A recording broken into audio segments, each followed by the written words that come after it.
हर हर महादेव, जय भोलेनाथ। नमस्कार, मैं साधना पांडे मार्गदर्शन पे आपका स्वागत करती हूँ। तो चलिए दोस्तों, आज सावन मास से जुड़े हुए कुछ आपके नियम हैं, कुछ आपकी परेशानियां हैं और कुछ आपके क्वेश्चन हैं, तो सबका जवाब देती हूँ आज की वीडियो में। और ये वीडियो काफ़ी महत्वपूर्ण है उनके लिए जो गर्भवती हैं या पीरियड्स में सावन सोमवार का व्रत करना चाहती हैं, तो उन सब के लिए महत्वपूर्ण है ये वीडियो। तो जैसा कि आप जान चुके हैं कि सावन तो हमारा प्रारंभ हो रहा है 11 जुलाई को और ख़त्म हो रहा है 9 अगस्त को।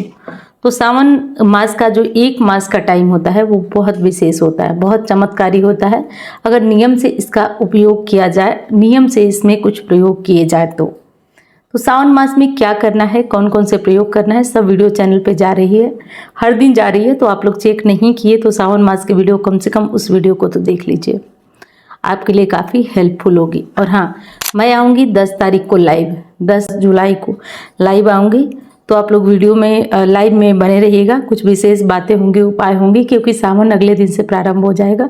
तो 10 तारीख को मैं आपके साथ लाइव जुड़ने वाली हूँ। अब बात कर लेती हूँ मैं कि सावन मास जो हमारा चल रहा है वो उसमें बहुत सारे प्रश्न ये आ रहे हैं कि जो 4 दिन का सावन सोमवार है, 4 सोमवार पड़ रहे हैं, तो क्या कुछ बहनों का प्रश्न है कि एक सोमवार पहले से हम व्रत उठा लें, या कुछ बहनों का प्रश्न है कि एक सोमवार बाद तक, मतलब 5 करना शुभ होता है, 4 करना शुभ नहीं होता है, ऐसा प्रश्न है। तो देखिए, ये बिल्कुल गलत है। ऐसा कुछ नहीं है कि 4 करना शुभ नहीं होता है।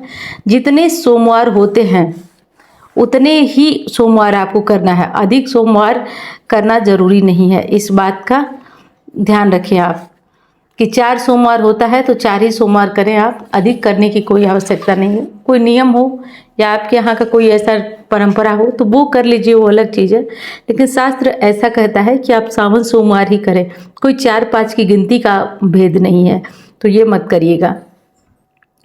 अब जब आप हरी चूड़ियाँ खरीद रहे हैं तो सावन मास में आप हरी चूड़ियाँ खरीदने से पहले कुछ विशेष बातों का ध्यान रखिए। जैसे कि देखिए, आषाढ़ मास में बहुत सारे लोग ये नियम मानते हैं कि चूड़ियाँ या श्रृंगार की सामग्री नहीं खरीदते हैं। तो ऐसे में क्या करना चाहिए कि सावन मास लग जाने के बाद ही हरी चूड़ियाँ खरीदें और खरीद कर इस चूड़ियों को सबसे पहले माँ गौरी को भेंट करें, माँ गौरी को इसे चढ़ा दें। अगर हो सके तो सावन के पहले दिन माँ गौरी को चढ़ा दें और चढ़ाकर तब जाकर के इन चूड़ियों को पहने। और हाँ, पीरियड्स में है तो आप नई चूड़ी बिल्कुल भी ना पहने, इस विशेष बात का ध्यान रखिए। गर्भवती महिला पहन सकती हैं चूड़ी, तो किसी भी तरह की नया वस्त्र धारण करना है चूड़ी, तो गर्भवती के लिए कोई दिक्कत नहीं है। एक प्रश्न लगातार आ रहा है कि क्या गर्भावस्था में हम लोग शिवलिंग की पूजा कर सकते हैं? तो देखिए, बिल्कुल करना चाहिए, कोई दोष नहीं है, शास्त्रोक्त ऐसा कुछ मना नहीं है। लेकिन हाँ, जो लोक परंपरा है, हमारी लोक मान्यता है, उसमें लोग मना करते हैं कि गर्भवती महिलाओं को नहीं करना चाहिए। तो अगर 1 आध महीने 2 महीने तक हुआ है आपको तो आप कर सकते हैं। अगर आप बहुत ज़्यादा, मतलब आपका शरीर बढ़ गया है, पेट बढ़ गया है, आपको पूजा करने में दिक्कत होती है, परेशानियां हैं, तो ऐसी स्थिति में आप इस पूजा को घर पे करें। घर पे फोटो से करने में कोई भी दोष नहीं लगेगा। बाहर जो बड़ा शिवलिंग होता है, मंदिर का शिवलिंग, वहाँ पे ना जाएं, बाकी घर पे आप पूजन कर सकते हैं। इस बात को समझने की कोशिश करिएगा आप लोग। और पीरियड्स में हैं तो सावन सोमवार कैसे करेंगी? तो देखिए, अगर आप पहले से करते आए हैं तो आप पहले सोमवार से करेंगे, और अगर आप पहले से नहीं करते हैं, नया सोमवार करना है, तो जिस सोमवार को आप साफ हो रही हैं आप उसी सोमवार को सोमवार का व्रत करिए। और पहले से करते आए हैं तो आपको पहले सोमवार से, सावन के पहले सोमवार से 14 जुलाई से आपको इस व्रत को प्रारंभ करना है। और हाँ, जब आप साफ हो रहे हैं जैसे पीरियड से, तब आप चाहे दूसरा सोमवार हो, तीसरा सोमवार हो, जो सोमवार हो आप करें, कोई दोष नहीं लगेगा। और कुछ लोगों का ये भी क्वेश्चन है कि जो 16 सोमवार का व्रत करना है, तो पहले हम साधारण सोमवार का व्रत, सावन सोमवार का व्रत करते थे, अब 16 सोमवार का व्रत करना है, तो कोई दोष लगेगा? तो बिल्कुल नहीं लगेगा। 16 सोमवार का व्रत आप सावन के पहले सोमवार से कर सकते हैं। और हाँ, अगर पशुपति व्रत करना चाहते हैं तो वो भी आप पहले सोमवार से कर सकते हैं। किसी प्रकार की कोई दोष, कोई दुविधा, कोई दिक्कत नहीं है। मैं उम्मीद करती हूँ वीडियो आपको पसंद आई होगी। धन्यवाद। जैसा कि आप जानते हैं दोस्तों, सावन मास प्रारंभ होने वाला है। सावन मास प्रारंभ हो रहा है 11 जुलाई से और 9 अगस्त तक चलने वाला है। सावन का माह पावन होता है। भोलेनाथ की पूजा, आराधना और रुद्राभिषेक इत्यादि सभी कार्य सब अपने अपने घरों में कराते हैं, लेकिन जो विशेष कामना होती है वो जब मंदिर में करते हैं तो विशेष लाभ आपको मिलता है। तो ये सुनहरा मौका आ गया है दोस्तों। पिछले साल की भांति इस साल भी रुद्राभिषेक वाराणसी में बाबा भोलेनाथ के आशीर्वाद से संपन्न होने जा रहा है। आप लोगों में से जो लोग भी रुद्राभिषेक अपनी मनोकामना की पूर्ति के लिए करवाना चाहते हैं, जो लोग कराना चाहते हैं, जो बहुत दिनों से परेशान है किसी मनोकामना को लेकर, वो अपनी मनोकामना पूर्ति के लिए रुद्राभिषेक में शामिल हो सकते हैं, रुद्राभिषेक करा सकते हैं।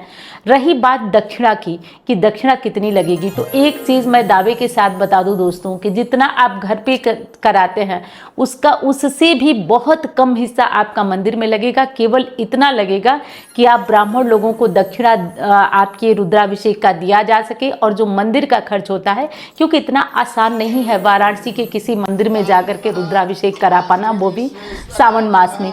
भीड़ अत्यंत होती है, परेशानी अत्यंत होती है।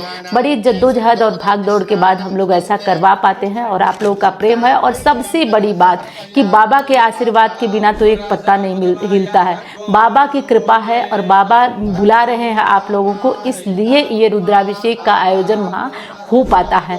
तो 26 जुलाई को है दोस्तों, 26 जुलाई को ये रुद्राभिषेक है। जो लोग आना चाहते हैं वो अपना नाम, स्थान, गोत्र, और जो नहीं आ पाते हैं किसी कारण से, वो भी अपना नाम, स्थान, गोत्र बोले लिखवा दें ऑफिस नंबर पर। और फिर एक बार कह रही हूँ, दक्षिणा की चिंता बिल्कुल नहीं, क्योंकि दक्षिणा देखिए, मैं ये चाहती हूँ कि वो लोग भी इसमें शामिल हो जो कभी पूजा, रुद्राभिषेक चाह कर भी किसी बड़े मंदिर में नहीं करा पाते हैं। तो ये भव्य बड़ा मंदिर है जिसमें कि रुद्राभिषेक और पूजा होने से हमारी मनोकामना पूरी होती है।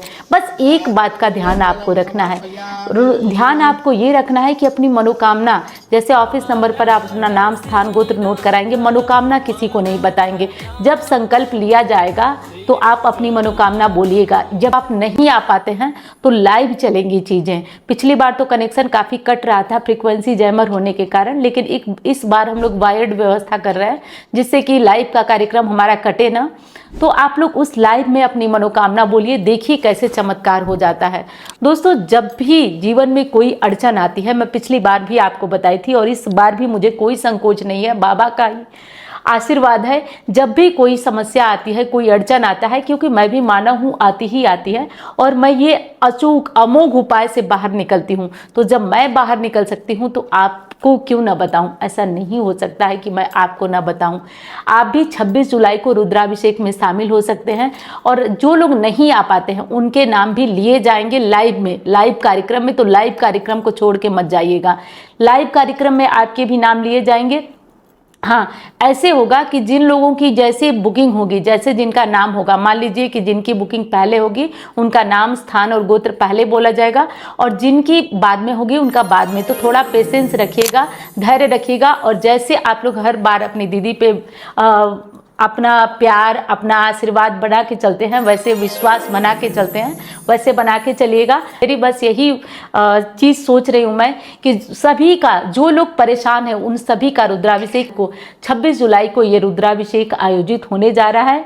बस ध्यान रखना है कि आपकी जो मनोकामना हो, गुप्त मनोकामना हो, किसी से बताइएगा मत। रुद्राभिषेक हो जाने के बाद 4 महीने वेट करिएगा, बाबा चाहेंगे तो। और एक चीज़ और बता दूँ, बहुत भक्त इसका जो बेसब्री से वेट कर रहे हैं कि कब ये वीडियो आएगी और कब हम लोग उसमें शामिल होंगे, और बहुत लोगों के काम पूरे हो गए हैं। एक बार वहां आने से आपके काम पूरे होते हैं, और नहीं आ पाते हैं, आपके नाम से, आपके गोत्र से यदि रुद्राभिषेक हो जाता है तो आपका काम निश्चित तौर पे बनेगा, निश्चित तौर पे बनता है। बस बाबा की कृपा बरसनी चाहिए। तो रुद्राभिषेक का आयोजन होने जा रहा है, इसका ध्यान रखिएगा, 26 जुलाई को है। इस बार बाबा के आशीर्वाद से और आप लोगों के प्यार से मैं आप लोगों के जलपान के लिए भी छोटी सी एक व्यवस्था रख रही हूँ, और आप लोग मेरी बातों से समझ सकते हैं कि मैं कितनी प्रसन्न हूँ कि आप लोग जो मुझे 0 से लेकर यहाँ तक का सफर तय कराए हैं, उनके स्वागत का मुझे मौका मिल रहा है, आपके स्वागत का मौका मिल रहा है वाराणसी में। तो मैं बहुत प्रसन्न हूँ, उत्साहित हूँ। और देखिए, कोई कुछ कहे, चेहरा आपको बता ही देता है, तो चेहरा बता सकता है आपको कि मैं कितनी प्रसन्न हूँ, और आपका इंतजार करूंगी, आपका स्वागत करूंगी। तो वाराणसी में 26 जुलाई को हमारा रुद्राभिषेक आयोजित होने वाला है। और जो लोग नहीं आ पाते हैं वो परेशान ना हो, बिल्कुल परेशान ना हो, उनका नाम स्थान गोत्र बोला जाएगा। आप चाहे सुने ना सुने, लेकिन कोशिश करिएगा कि लाइव ज्वाइन करके उतने देर आप हाथ जोड़ करके सुनते जरूर रहिएगा। बाकी हमारी टीम लगेगी, पूरी व्यवस्था होगी कि लाइव आपके लिए अच्छी ढंग से इस बार हो सके। तो मैं मिलती हूँ अब अन्य वीडियो में। धन्यवाद। हर हर महादेव।